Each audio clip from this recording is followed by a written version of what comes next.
Buenas tardes, mi nombre es Jackson Rincón, estudiante de la Universidad Católica Santa Rosa en la carrera de Derecho, y mi asesino es Dennis Nielsen. Dennis Nielsen nació un 23 de noviembre de 1945 en Escocia, rodeado de una familia de pescadores y soldados, hijo de Jolas Nielsen, noruego, y Betty Whittle, escocesa. Durante su infancia vivió peleas del matrimonio y esto causó la ruptura de sus padres, lo cual fue muy desastroso. Este fue criado por su madre y su abuelo, y vivía en la casa de su abuelo en compañía de sus dos hermanas y los antes mencionados. Con el abuelo iba frecuentemente a pescar al mar. Sentía una conexión muy grande con él. La muerte de su abuelo causó un impacto demasiado grande en él. Creó un vacío emocional que más nunca pudo saciar. Su abuelo muere en el mar y cuando lo rescatan lo llevan a la casa donde vivían y lo colocaron en la mesa del comedor. Con tan solo 6 años su madre lo llevó para que se despidiera o viera por última vez el cuerpo de su abuelo. Esto le causó un vacío emocional, como lo anteriormente dije, y lo marcó de por vida. Cuando Nielsen tenía 15 años, entró a las filas del ejército. Para ese tiempo, él, siendo un adolescente, se mostraba bastante distante de sus compañeros. Le gustaba ser solitario. Además, descubrió su orientación sexual. Se sentía atraído por los hombres. Esto lo mantuvo oculto. También se hizo más fuerte la atracción hacia la muerte, de lo que había experimentado siendo un niño. Esto lo combinó por su gusto a la fotografía. Le pedía a sus compañeros del ejército que fingiera ser unos cadáveres para él poder fotografiarlos. En el ejército también desarrolló habilidades de carnicería. Y a sus 27 años finalizó su servicio de forma voluntaria con un rango de cabo y empezó su nuevo trabajo como funcionario. En todo ese tiempo se decepcionó por la muerte. Se recababa más en su mente y lo manifestaba acostándose en el suelo. Cubría su cuerpo de talco y se colocaba pegamento en los labios y fingía ser un cadáver.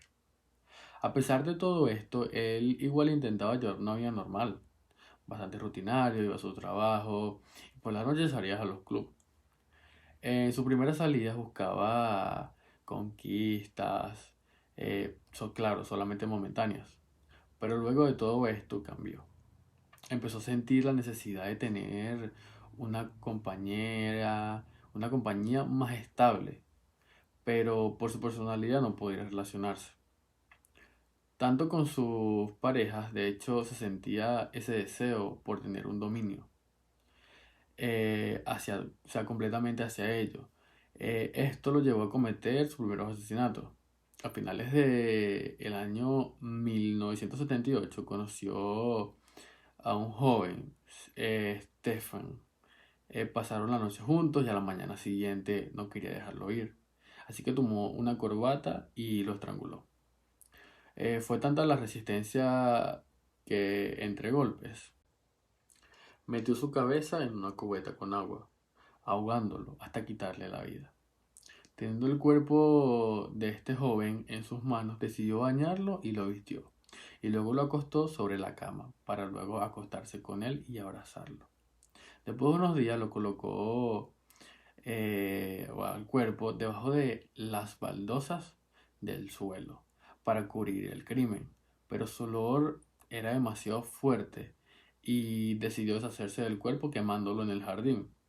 Pasó un año de ese crimen, cuando Nielsen conoció a un canadiense en un club. Bebieron cerveza, disfrutaron en la noche y fue atracción mutua, que terminaron comiendo en la casa de Nielsen. Pero volvió aquel sentimiento de abandono, impulsándolo a tomar un cable y estrangularlo.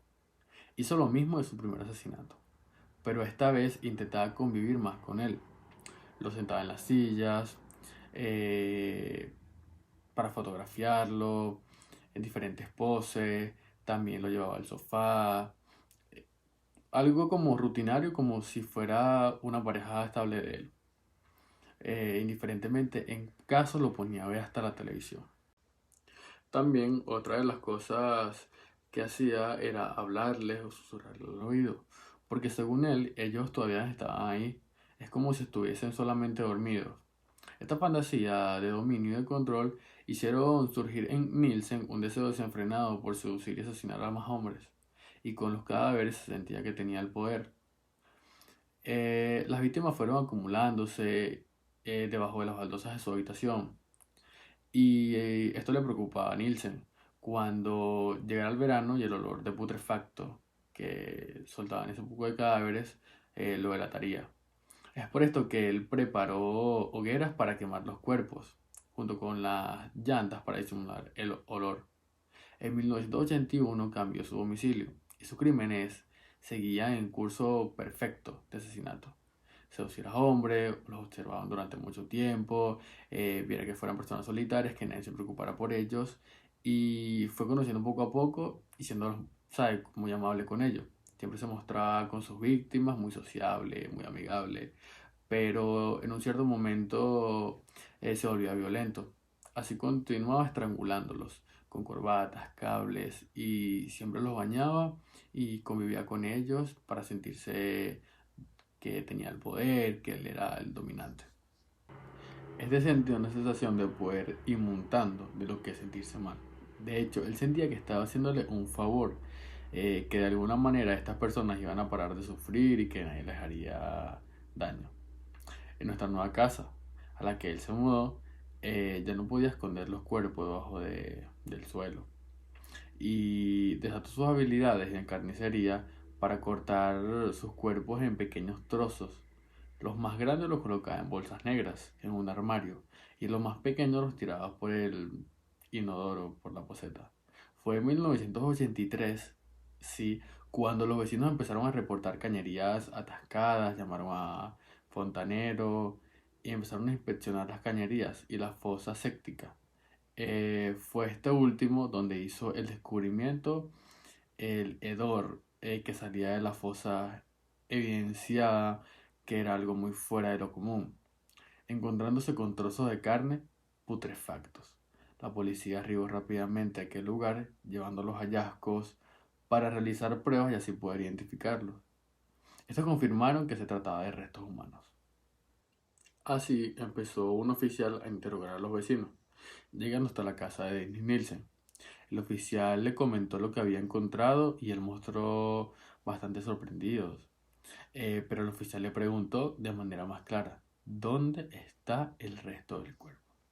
Inmediatamente Nielsen afirmó que estaba en una de las bolsas en su armario y lo que le acompañaba por mostrárselo, aquel hombre le comentó que era una larga historia y que necesitaba desahogarse.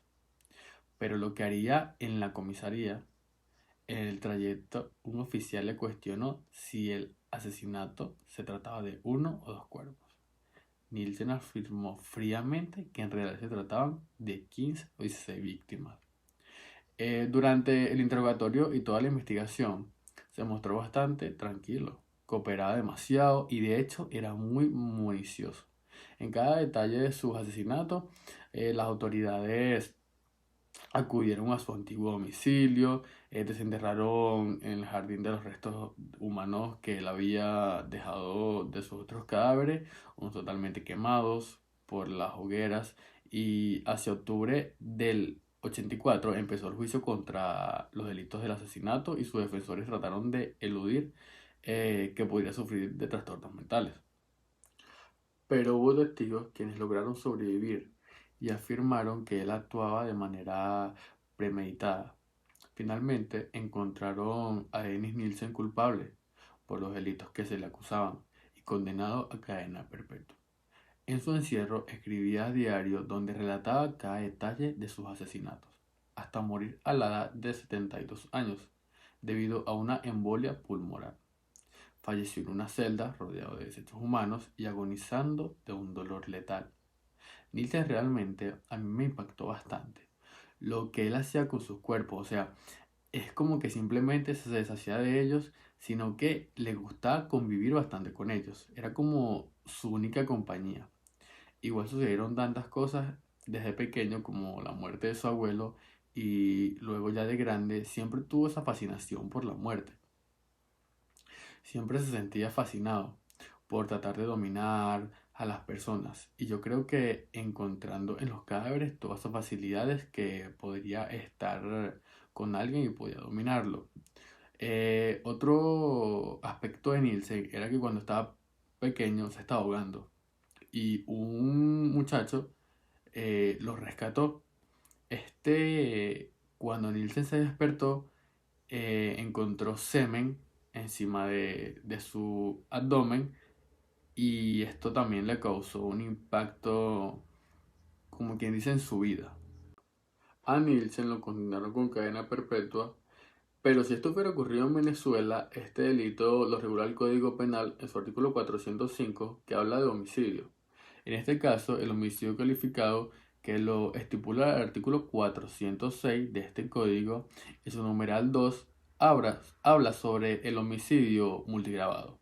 Esto tiene una pena de 20 a 26 años de prisión, ya que si concurre con dos o más circunstancias indicadas en el numeral 1 de este artículo, y como Nielsen se declaró culpable, está estipulado en el artículo 519 del Código Orgánico Procesal Penal de Venezuela el procedimiento por admisión de los hechos. A este se le puede rebajar hasta la tercera parte de la condena. Depende de las circunstancias en que se encuentre la situación de este imputado.